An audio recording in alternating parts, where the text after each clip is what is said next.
नमस्कार दोस्तों, आपका हमारे चैनल में स्वागत है।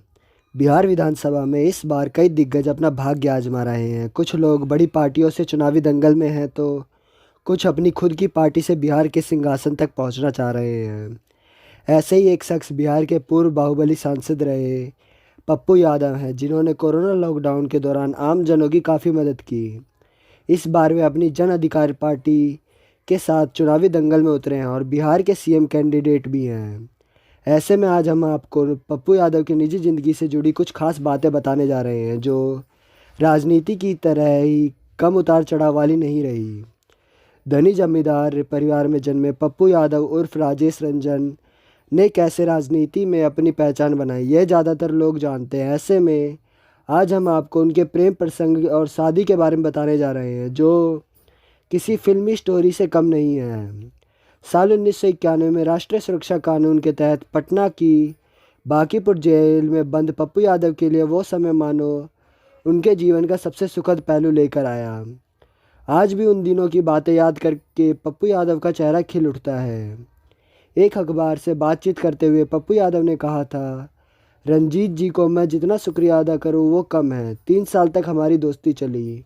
उन्होंने मेरे प्यार को समझा। तमाम संघर्षों में भी वो मेरे साथ थी। हमारा प्रेम प्रसंग फरवरी 1992 में शुरू हुआ और इसके बाद 1994 में मेरी शादी हुई। वो दौर बेहद संघर्ष से भरा था। उस समय एक दूसरे से मिलना जुलना भी मुश्किल था। पटना आना जाना तो बहुत बड़ी बात थी। मैं खुशनसीब हूँ कि मुझे बहुत अच्छी पत्नी मिली है। पहली बार सुनने पर ऐसा एहसास होता है कि पप्पू के लिए रंजीत का प्यार पाना बेहद आसान रहा होगा, लेकिन ऐसा नहीं था। उन्हें अपने प्रेम को पाने के लिए बहुत पापड़ बेलने पड़े थे। आपको जानकर ताज्जुब होगा, लेकिन रंजीत ने पहली बार में पप्पू यादव के प्रेम प्रस्ताव को ठुकरा दिया था। हालांकि पप्पू यादव ने हार नहीं मानी। उन्होंने रंजीत से इतना तक कह दिया था कि उनके ज़िंदगी की पहली और आखिरी लड़की वही है। पटना के बांकीपुर जेल में बंद पप्पू यादव बंद थे। उस दौरान वे अक्सर जेल अधीक्षक के आवास से लगे मैदान में लड़कों को खेलते देखा करते थे। इन्हीं लड़कों में रंजीत के छोटे भाई विक्की भी थे। धीरे धीरे खेलने वाले लड़कों के साथ साथ पप्पू यादव की नज़दीकी विक्की से बढ़ गई। इसी क्रम में एक बार पप्पू यादव ने विक्की के फैमिली एल्बम में टेनिस खेलते हुए रंजीत की फ़ोटो देखी। पहली नज़र में रंजीत की फ़ोटो देखकर पप्पू उनसे प्यार कर बैठे। जेल से छूटने के बाद रंजीत से मिलने के लिए पप्पू यादव अक्सर उस टेनिस क्लब पहुंच जाते थे जहां वो टेनिस खेलती थी। पप्पू की ये सब आदतें रंजीत को अच्छी नहीं लगती थी। उन्होंने कई बार मना किया, मिलने से रोका और कठोर शब्द भी कहे, लेकिन पप्पू यादव डटे रहे। एक बार तो रंजीत ने यहाँ तक कह दिया था कि वे सिख हैं और पप्पू हिंदू, और उनके परिवार वाले ऐसा नहीं होने देंगे। रंजीत के रूखे व्यवहार से हताश होकर एक बार पप्पू यादव ने ढेर सारी नींद की गोलियां खा ली थी, जिसके बाद उन्हें पीएमसीएच में भर्ती कराया गया। इस बारे में उन्होंने अपनी किताब द्रोह काल का पथिक में भी विस्तार से चर्चा किया है। इस घटना के बाद से ही रंजीत का व्यवहार बदलने लगा, लेकिन इन दोनों की राहें अभी भी आसान नहीं थी। पप्पू के परिवार से इस शादी के लिए कोई समस्या नहीं थी, लेकिन रंजीत रंजन के पिता ग्रंथी थे और शुरू से ही इस विवाह के खिलाफ थे। ऐसे में पप्पू यादव के बहन बहनोई रंजीत की फैमिली को मनाने के लिए चंडीगढ़ गए, फिर भी बात नहीं बनी। तमाम कोशिशों के बावजूद हर बार हताशा मिली, जिससे पप्पू निराश हो गए। अपनी किताब द्रोह काल का पथिक में पप्पू यादव ने लिखा है कि किसी ने उन्हें कांग्रेस नेता एस अहलूवालिया से मिलने की सलाह दी। उस शख्स ने कहा कि अहलूवालिया जी आपकी मदद कर सकते हैं। ऐसे में पप्पू यादव तुरंत उनसे मिलने के लिए दिल्ली जा पहुंचे।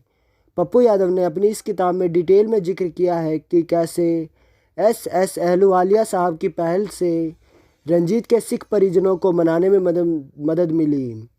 आखिरकार शादी की तैयारी हुई और फरवरी 1994 में पप्पू यादव और रंजीत की शादी हो गई। पप्पू यादव की शादी पूर्णिया के एक गुरुद्वारे में होनी थी, लेकिन बाद में आनंद मार्ग पद्धति से हुई। इस दौरान रंजीत के परिजन चार्टर्ड विमान से पहुंचे थे। हालांकि शादी की गहमा गहमी के बीच टेंशन उस वक्त बढ़ गई जब विमान का पायलट रास्ता भटक गया। खैर, विमान सही सलामत पहुंचा तो लोगों ने राहत की सांस ली। इस दौरान शादी में तत्कालीन मुख्यमंत्री रहे लालू प्रसाद यादव, डीपी यादव, राज बब्बर सहित कई दिग्गज शरीक हुए थे। अपनी शादी के बारे में पप्पू यादव कहते हैं, हमारी शादी में काफ़ी मुश्किलें आई क्योंकि ये दूसरे धर्म में शादी की बात थी। हमारी तरफ से तो सहयोग था, हमारे परिवार के स्तर पर कोई परेशानी नहीं थी। वहीं रंजीत के बारे में बात करते हुए पप्पू कहते हैं कि रंजीत जी खुद आध्यात्मिक हैं, बहुत अच्छा बोलती हैं, व्यक्तित्व बहुत अच्छा है, ईमानदारी से जीती हैं, लाग लपेट में नहीं रहती हैं, बच्चों के लिए बेस्ट माँ हैं। पर्सनल लाइफ तमाम मुश्किलों को झेलते हुए सफलता पाने वाले पप्पू यादव बिहार की राजनीति में एक बड़ा चेहरा है। कोरोना महामारी के दौरान लॉकडाउन में उन्होंने काफ़ी लोगों की मदद की। कभी राजद के टिकट पर सांसद पहुंचे पप्पू यादव इस बार अपनी खुद की पार्टी जेएपी जन अधिकार पार्टी से चुनाव मैदान में हैं। इस बार वे 150वीं सीटों पर अपनी किस्मत आजमा रहे हैं।